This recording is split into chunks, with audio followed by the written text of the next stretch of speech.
Jack and the Beanstalk. Once upon a time, a poor widow woman lived with her son Jack in a little cottage far from town. They had no money and little food, and one day Jack's mother told him to take the cow into town to market and sell it for as much money as he could, for they had nothing else to live on. As Jack led the cow on the way to town, he happened on a strange, crooked little man who suddenly appeared. Jack couldn't tell from where. "Where are you headed on this fine morning, Jack?" Jack wondered how it could be that this odd wee man whom he'd never seen before could know his name. "I must sell our cow at market," Jack said, "for there's nothing for us to eat at home." "Well, Jack," said the little man, "I have some wonderful colored beans here, and I will gladly trade them for your cow." He opened his hand to show weirdly shaped beans of red and yellow and blue and green. Jack wasn't convinced that would be such a good trade. The beans did seem a bit wrinkly and old, but the little man bargained and cajoled and finally persuaded Jack to make the trade. When Jack returned home, however, his mother was angry and heartbroken. "You naughty, foolish boy!" cried his mother. "There was nothing but the cow, or what you could get for her to keep us from starving. And these beans aren't enough even for one bowl of soup." She flung them out the window and collapsed in tears. Jack was terribly sorry, but nothing was to be done but go to bed hungry. When Jack woke the next morning, he was amazed to discover just outside his window an enormous beanstalk, thick as a tree with huge green leaves that rose twisting and curling so high up that it disappeared into the clouds. He was so curious to discover what might be at the top that without waiting for his mother to wake, Jack immediately set out to climb it, rising higher and higher, becoming tired and fatigued, but never stopping, and getting so high that when he looked down, his house seemed tiny as a toy, and even the birds were afraid to fly so high. Finally, he passed through white, cottony clouds and found himself in a strange land where everything seemed somehow like the world below, but somehow not quite the same at all. As he followed a dirt road, he passed apple trees, but the apples were blue and grew on top of the branches instead of hanging down, and he saw hornets' nests where the hornets flew backwards, and along a fence row he spied a rabbit chasing a dog. He came to an enormous castle, and thinking he might ask for a bite to eat, knocked at the huge door, and it opened by the largest woman he had ever seen, with an apron as big as a bedsheet.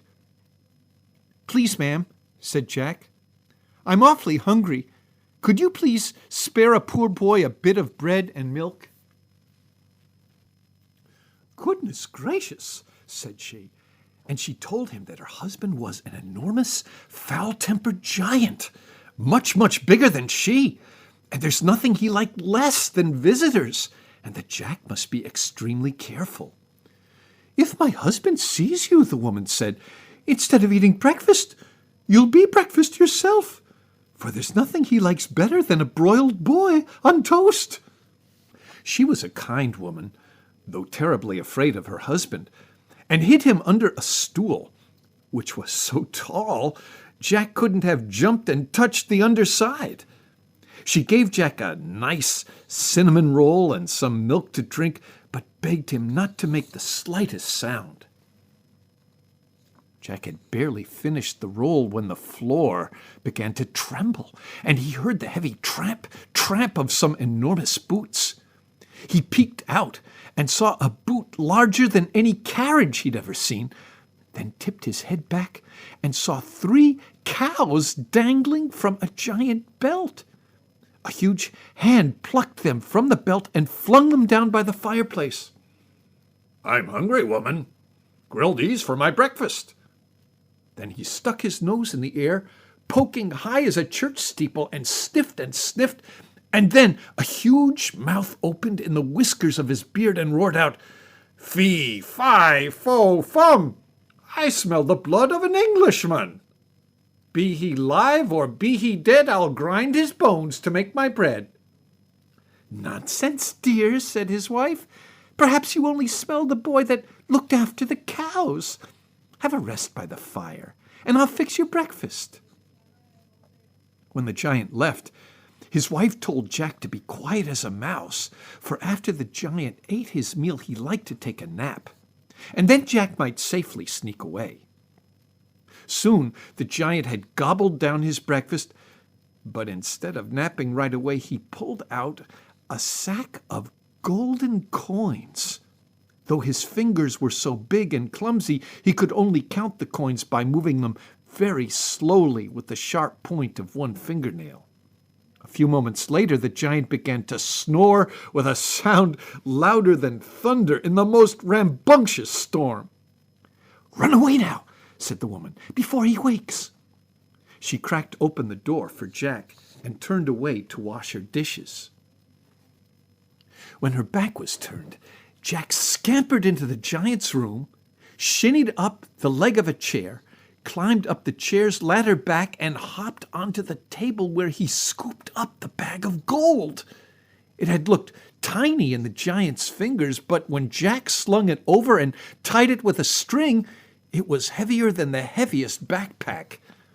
He tried to climb back down the ladder-back chair, but the bag was too awkward, and Jack stumbled and fell, banging the giant's knee. The giant snuffled and murmured, but didn't wake, and Jack thought he could escape quietly. But just as he squeezed out the open crack in the doorway, the giant's wife spotted him and yelled, "Stop, thief!" Jack got a head start and ran like the dickens. But her screams woke the giant, who started out of his rocking chair, slammed open the door, sniffed the air, and roared out, "Fee, fi, fo, fum! I smell the blood of an Englishman. Be he live or be he dead, I'll grind his bones to make my bread." With the last word, he started after Jack, the giant's slow, heavy feet and legs moving as fast as he could make them, which wasn't at all as fast as Jack.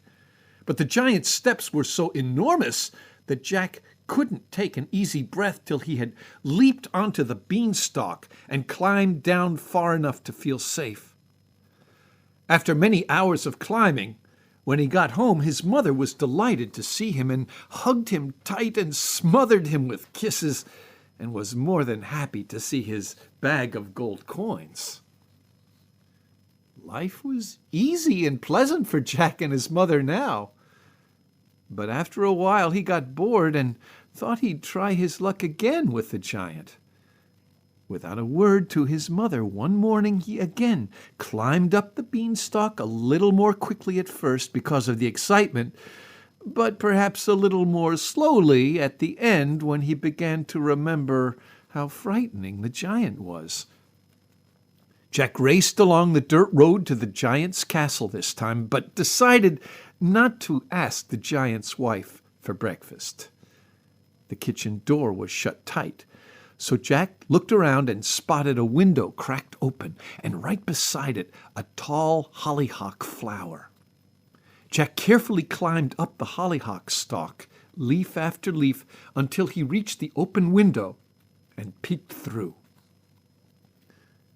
There sat the giant in his rocking chair. "Wife," he roared, "bring me my hen." And his wife brought a basket, and in it a hen which was larger than any goose Jack had ever seen, but still looked tiny in the giant's hand. He held it in his palm and ordered, "Lay!"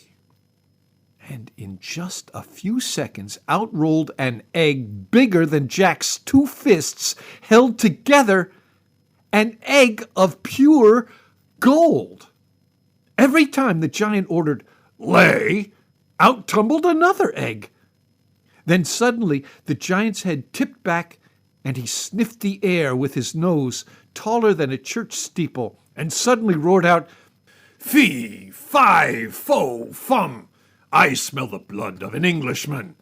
Be he live or be he dead, I'll grind his bones to make my bread." "Nonsense," his wife said. "That naughty boy ran away with your bag of gold, and probably you're just sniffing the scent he left behind." And out she went to milk their cow. The giant grumbled and groaned, but finally settled back down, put the hen back in the basket, and after a while began to snore his great thunderous snores. Jack crept inside, climbed down a curtain, scurried over to the table, climbed the chair, tucked the hen under his elbow with one hand, clamped over its beak to hold it quiet. Then might have had a terrible time trying to climb down the ladder chair with the huge hen, but another chair had been leaned at an angle against the table, and Jack managed to slide down quickly. Then realized he couldn't climb back up the curtain, and the kitchen door was shut tight. But just at that instant, the giant's wife pushed it open, carrying a huge bucket of milk, and Jack scampered between her feet before she could stop him. "Stop, thief!" she yelled. "He's taking the hen!"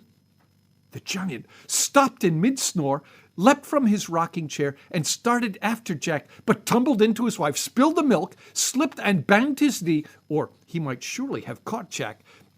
But he limped fast, his feet making the ground tremble, roaring as he ran, "Fee, fi, fo, fum! I smell the blood of an Englishman. Be he live or be he dead, I'll grind his bones to make my bread." But Jack reached the hole in the clouds before him, hopped in, bounced down through half a dozen leaves before he landed on one, and clambered downward as fast as ever a boy could when escaping from a giant. When he finally reached home, his mother was again ecstatic with delight, though she did scold him for sneaking away to climb the beanstalk.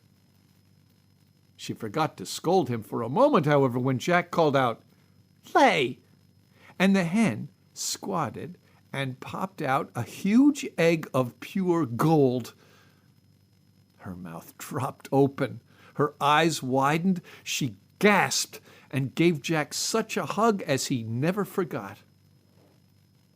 Jack and his mother lived in happiness and contentment for a good while, until finally Jack again felt bored, and without telling his mother again, one morning he climbed up the beanstalk, hurried down the dirt road to the giant's castle and over to the window, but the hollyhock had disappeared, for the giant had pulled it up by the roots.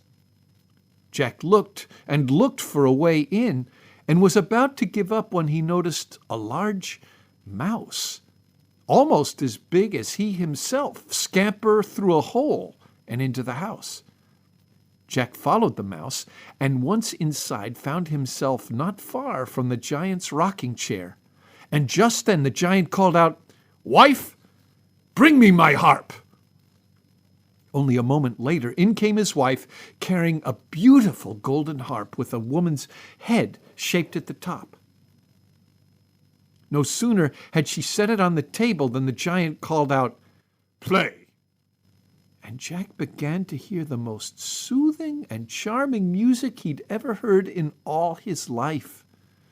The harp hadn't played long before one of the giant's eyes began to wink and blink and then close, and the other eye the same, and in a moment later enormous snores began to drown out the harp music, except when the giant breathed in some more air between snores.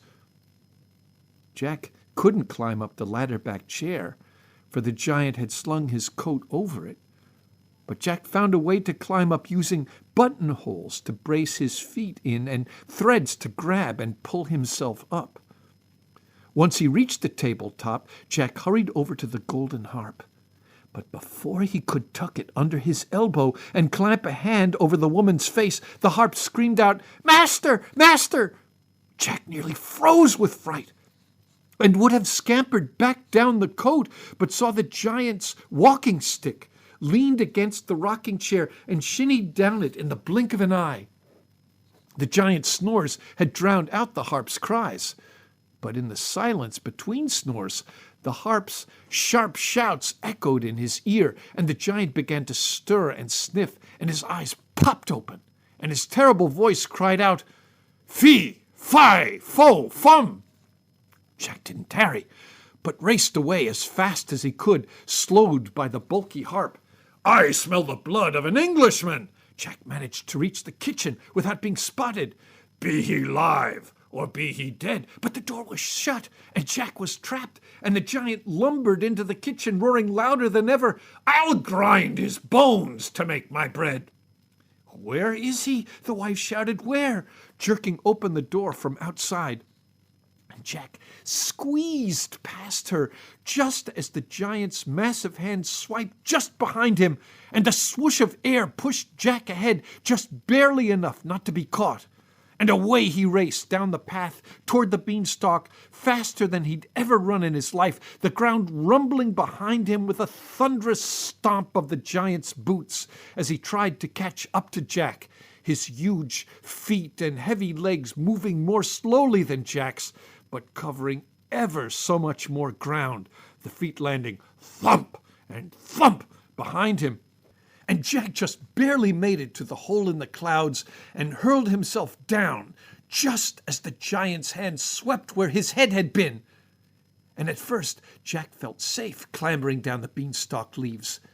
But this time the giant climbed after him, and Jack clambered faster than ever, but the giant kept coming after, getting closer and closer, until finally Jack leapt to the ground, flung the harp to his mother, grabbed the axe, and began chopping at the beanstalk. Finally he chopped through, and the beanstalk wavered in the air for a second like a huge pine tree getting ready to fall. Then the huge giant's weight tipped it sideways, and the beanstalk bent and tumbled, and the giant fell so very hard and so very fast that when he hit the ground, he crushed the earth down into a huge hole that pulled the dirt in after it, burying the giant, who was never heard from again. Jack's mother was more delighted than ever, pleased even more with the magic golden harp than with the bag of coins or the magic hen. But she made Jack solemnly promise that he would never, ever climb a beanstalk again. And as Jack never again met a strange man with colored beans, he always kept his promise.